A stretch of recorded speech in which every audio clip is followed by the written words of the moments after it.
Hello guys. Hey. Welcome to our first ever sit down Sunday or Sabbath Sunday. We'll figure it out. We'll figure out what we're gonna call it. But the purpose of this is for us to share with you stories of the refugees that we're going to meet, the refugees that we're going to be working with. We feel that it's important that you hear their stories, I think it's easy to just generalize like refugee and not know who the person is and put a label on a person. What we're trying to do is to unpack that word refugee and like get to know that these are people with real stories just like you and me. And that's what this is. Every Sunday afternoon we will sit down and we'll interview one person that we've met, either a refugee or someone who's working with us, or people that are doing refugee work across the world, around the world. We're going to interview them. So normally this will be live on Facebook, on our YouTube channel, and on Instagram, and we will send you information of the person that we are interviewing, and you can send us questions ahead of time. We'll go through those questions and see if the person can answer some of them. And we hope this is going to be a great time that we'll get to know people, and we'll get to pray for them and get to love on them as human beings, and get to affirm their dignity as human beings and being kind, because the phrase, the word refugee sort of takes away the dignity that a human being deserves, that a human being has. So with that said, I just want to talk about how this idea came about. I read the book called Ungrateful, Refugee. I will put the author's name in our description. But I read this book and it touched me in a different way, because the author was a refugee herself, and in the book she shares her story, and she shares stories of other refugees too. But one thing that touched me in the book is that the stories of refugees are refined. They're refined over the years as they move from country to country and their status changes. And what they look for is to just sit down and share their real unrefined stories of what happened to them and what they went through. And sometimes like their stories are highly reduced, so they can quickly share in an office and then get their refugee status moved. But so with that, I decided, like, what if we let the friends that we meet, the people that God sends our way, share their real stories, their struggles, what they went through, and share what they actually want to share, not what we want to hear, not what they think we want to hear, but like what they want to share, what exactly were their highlights in their life, their lowlights, how they feel living here, what they miss about home, how they would like us to serve them, how they would like us to pray for them. So that's where this idea of sit down Sundays came from. And Kyle and I just felt like we needed to do it, and so that you can be part of this. You are already part of this. Some of you are praying for us, some of you are supporting us, some of you are actually giving your time to come and serve with us. And some of you are just curious. You just want to know what's going on. Some of you are students and are thinking, I might take a year off from school. I don't have anything going on in the summer. What am I going to do? I'm looking for something to do. Eventually we might have something for you to do. But this is just to open up that door. Like, not each one of us can come here and get to meet a refugee and get to hear their story and get to pray for them and get to love on them, but we can hear their stories and be their ambassadors out there and let people know that these are human beings.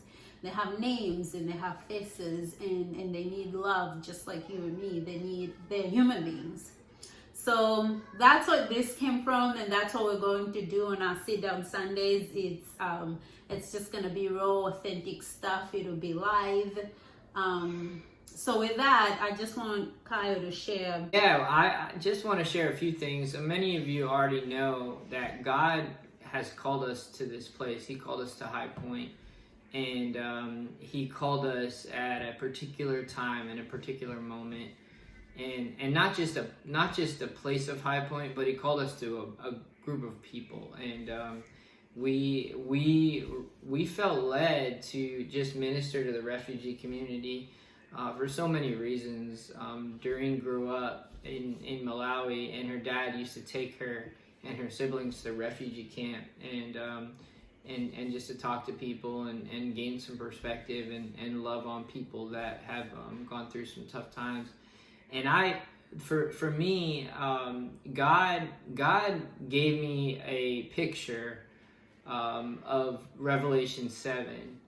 And you know the scene in eternity where there's every tongue, tribe, and nation together worshiping Jesus before the Lamb at the throne room, and God he put on my heart. He said, you're gonna see glimpses of this in your life time and time again, and I really believe that I've already seen glimpses of it, and we're going to see glimpses of it. We're going to work towards that. We're going to create a community that looks like eternity, that looks like the picture of that throne room scene.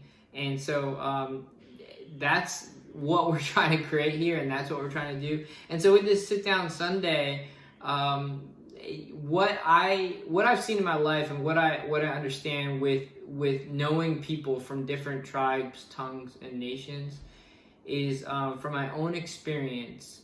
I grew up in a place that was pretty monocultural, same type of people. We all like the same things, Philadelphia sports, whatever, like playing sports, different things like that. And I would say my worldview is pretty small because it was just no one challenged my worldview. It was just everyone affirmed it. When I went to Camden and worked with Urban Promise, and I met Doreen, and I met all different types of people, my worldview started to break down a little bit and to get bigger. You see, I think when our worldviews are really small, they need to get challenged, and we need to meet people from different cultures, different perspectives of life, different experiences, so that our small worldviews can break down a little bit and then get bigger. Because if our worldview is small and we only see things a certain way, with a certain opinion, with certain ideas, then in reality, how can we see a big God that is eternal, that is creator, that is all powerful, with this tiny little worldview?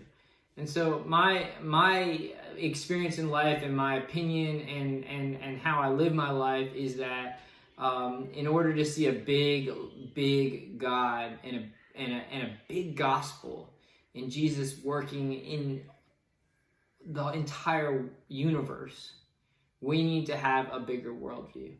And I think that starts with just knowing people and knowing people from different cultures, hearing their stories, hearing their opinions, hearing their likes and dislikes, hearing their values, and hearing the way that they see life, and they see God, and they see Scripture. And so of course, this happened to me so many times in my life, and I want it to keep happening, and I want you guys to experience that too. And many of you know what I'm talking about. Many of you been on mission trips, or if you lived in places that were different from where you grew up, and you understand that, and you came back different.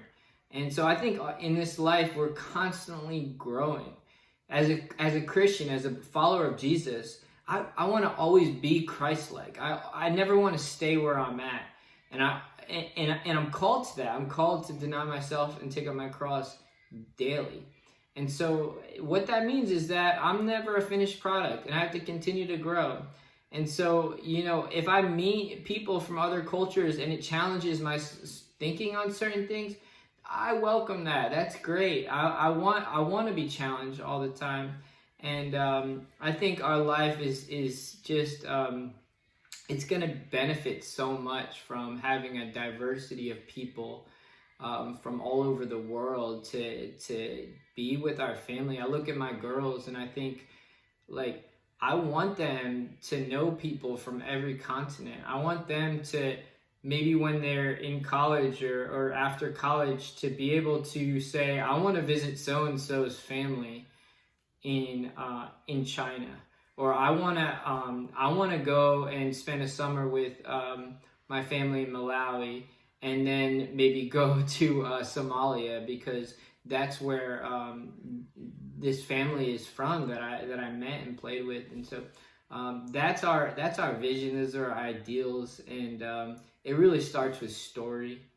Everything starts with getting into someone's shoes and hearing their experiences and living vicariously through them. And it just begins there, because it can't just stay there. It has to go into loving our neighbors ourselves. It has to go into compassion and mercy, and actively seeking after people who are different than us. But we know it starts with stories, and it starts with hearing from other people. And that's my hope from this. I mean, this is Doreen's idea, and I'm so behind it and for it, because like I said, hearing other people's stories and meeting people from all over the world has literally changed my life. So I have a question for you. As you meet people from different places, is it always flawless? Does it go smooth, or is there tension and challenges? Yeah, you know the answer to that question. It's hard. It honestly is hard, because I remember when we went to Malawi the last time we were there, and the first time we got married, the second time we went for our sister's wedding, and there's just some occasions where, like, when you're with other people in other cultures, you just don't feel confident, because you don't know the customs, you don't know the norms, you don't know the greetings. I remember one time, like, this was actually the first time we went. I was giving hugs, and my mother-in-law, she said, no, Malawians don't hug. You do handshakes, you do high fives. And so, I botched that. But even the last time we were there, like, I felt so at times inadequate, and I felt like I didn't have the confidence that I normally have being in my own culture. But in reality, it gave me a lot of empathy and understanding, and that there are people that are fish out of the water, that are from other cultures, that are living in our culture, and they feel that way all the time. They feel like they're not necessarily confident about the customs. They're always trying to figure things out. Like, okay, why did they say it with that tone? What are they trying to say? Like, just little things like that. And I'll take it a step further. It gave me a lot of empathy for Doreen, because there are times when we go and see my family for holiday stuff, and she does great and gets along with my family, like, amazingly. It's incredible, but she comes back tired a lot, and being like, man, that was exhausting. And I realized that when I was with her family and we were trying to plan a wedding and figure all this out, like, I felt like sometimes I'm like, where's my role? Where do I fit in? Where I never ask that question around my family. I always know where I fit in, what my role is. So to answer your question, it's sometimes it's really hard, and sometimes we make assumptions that just aren't there, or we're so worried about offending people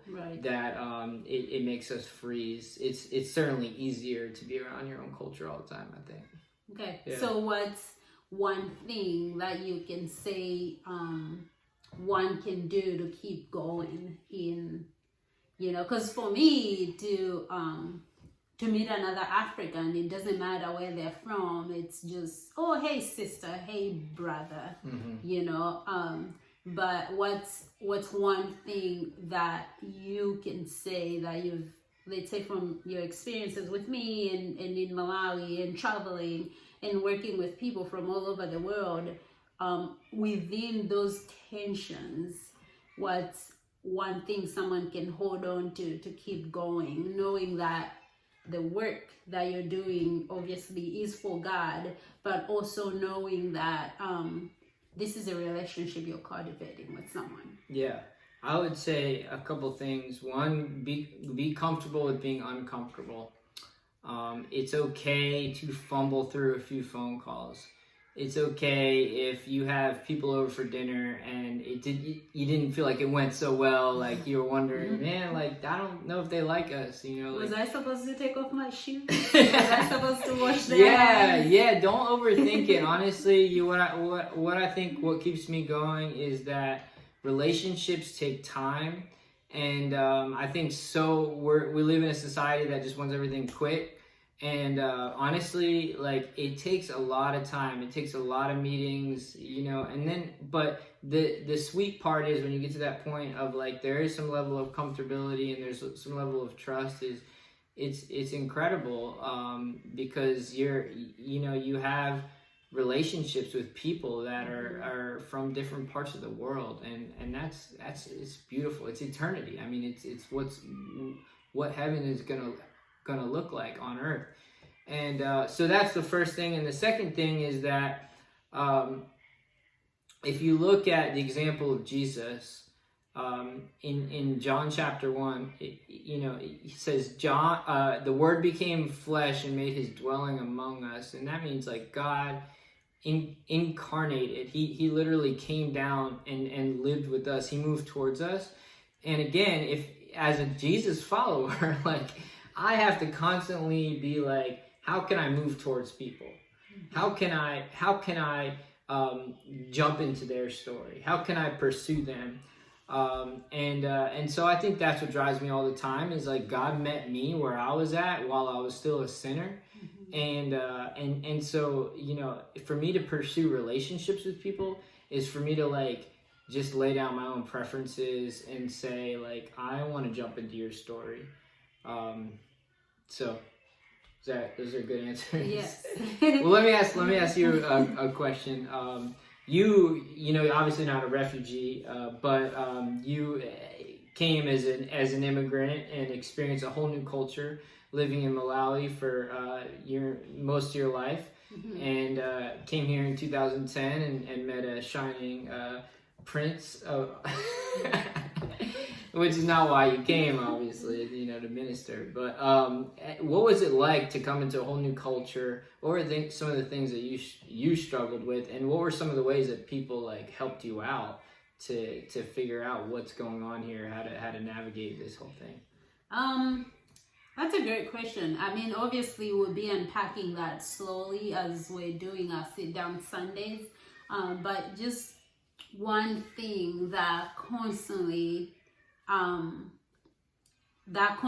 comes to my mind and helps me motivate me to work with refugees is just having people around that help me navigate little things, things that now I look back, I think it's little, but then it was a big deal. I share a story of me walking in a 7-Eleven and buying a pack of Trident gum, and it said on the sign 99 cents, and I paid 99 cents. And the guy behind the counter goes, it's $1.15 or something like that. And I go, no, it says 99 cents. In my head, I'm thinking, is this guy trying to rip me off on my first purchase in America? But no, it turned out that the 99 cents is before taxes. And whereas where I'm from, if something is 99 cents, is plus taxes. And I had to learn to navigate that, to know if something says it's $20, it's before taxes. So I have to think about taxes and know that it costs so much more than that. And learning that getting on a bus, I had to have exact change to get on a bus. And navigating all that took me a while. And knowing that I have to go to the supermarket to get vegetables, like that we don't go to supermarkets in Malawi to get vegetables. You know, we go to the farmers market, but you know how many farmers markets are out there that one can have access to if they don't drive.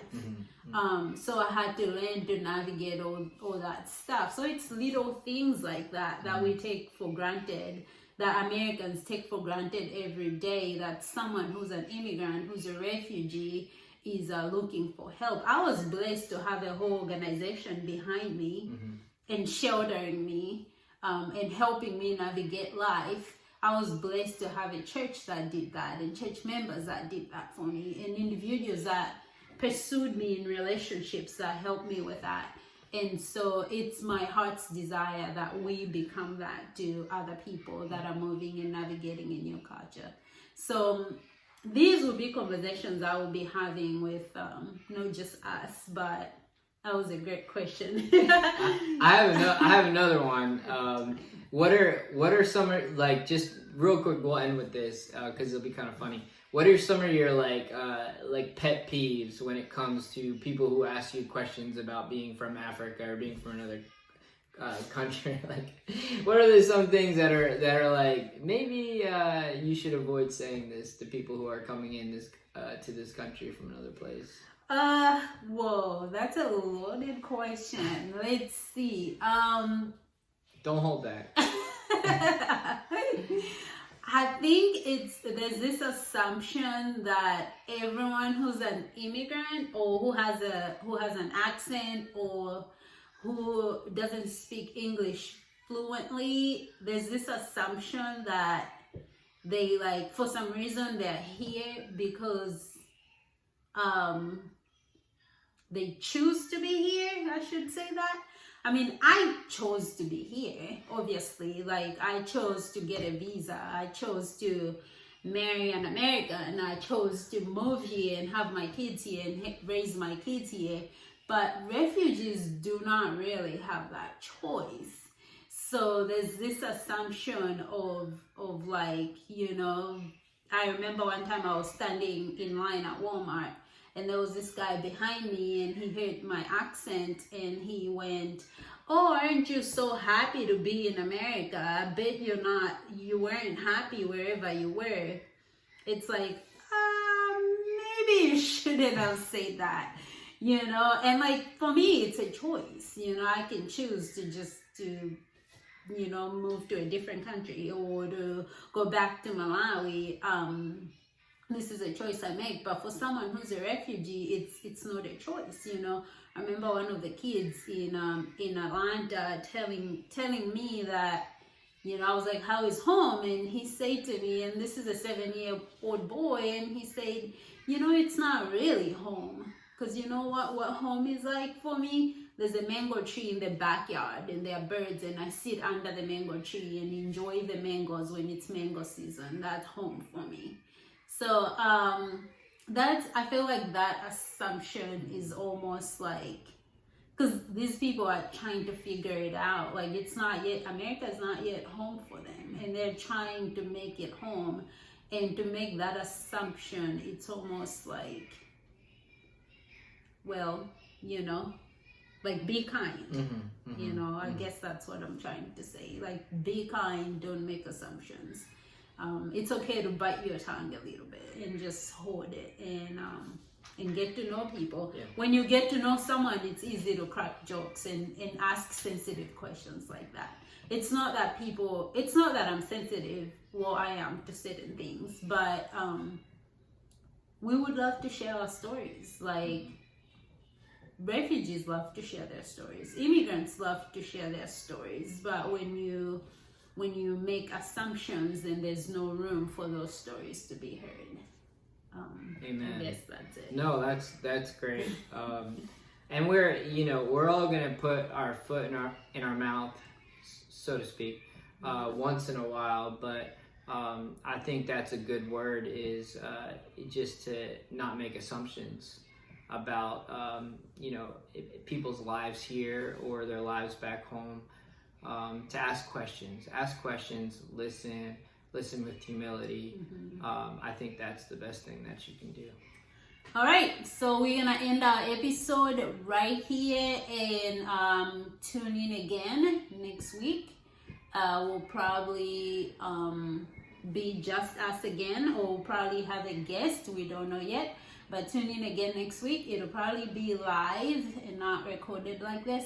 But thank you so much for watching, and next week it's gonna be more raw, and this was pretty raw. a little bit. Yeah. But yeah, send in your if you have questions for me or for Kyle, you can send them in, and we'll answer them next week as we get our guest list together and figure out how they can call in on Facebook Live or on Instagram Live, and we can chat and make your Sunday wonderful, your Sunday afternoon wonderful with our talks. All right, you have a great Sunday. Thanks. Thank you for tuning in. Thanks, guys.